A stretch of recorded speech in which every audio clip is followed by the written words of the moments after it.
Hi guys, in this video I'm going to show you how to control your Insta360 Ace Pro 2 camera with your iPhone. So let's just jump into that.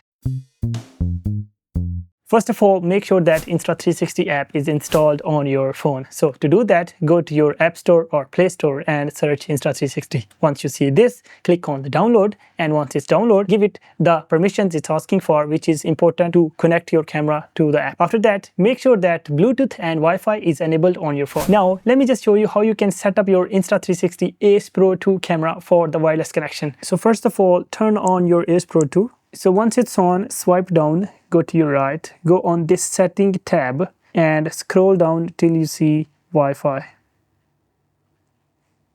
Here, make sure it's enabled, and now this is important for you, so keep it open. And now let me just jump on my phone and I'll show you what you need to do on your phone. So on your phone, go to the Wi-Fi setting and here look for the Ace Pro 2 camera. When it pops up, what you need to do is you need to put the password which was being shown on your Ace Pro 2 camera, and then just click on connect. Once it's connected, you can go out of these settings and you can open your Insta360 app.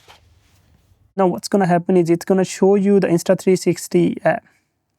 Now once you open your Insta360 app, it's going to show you this screen where it will have your camera ready. And now on your camera, so you can see on my screen I have to confirm it, so I will say confirm, and once I do that, you can see it got connected in my phone. So I'll go back. Here you can see all the videos which I have in my camera, and then to control my camera, what I'm going to do is I'm going to click on camera, and there you go. My camera is there and I can see the screen of my camera. If I move around towards me, you can see I have the settings option here as well. So first of all, to choose my resolution and frame per second, I can come here and click on this, and I have all the settings like resolution, frame per second, and if you want to be in HDR or not, and then the aspect ratio short. So you can do that here. For me, I keep it always on the 4K. You can go 8K as well, and then you have 24, 25, 30, 48, 50, 60, 100 and 120 frames per second presets which you can choose. I will leave it as is.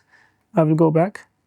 And then down here you have the record stop, you have the pictures or videos which you have captured if you want to go to them, but I will not go. I'll click on my camera again to go to my camera preview, and then under that you can see the different modes like star lapse or burst, interval shooting, photo, video, free frame video, time shift, slow motion, road mode, loop recording, pure video, and live.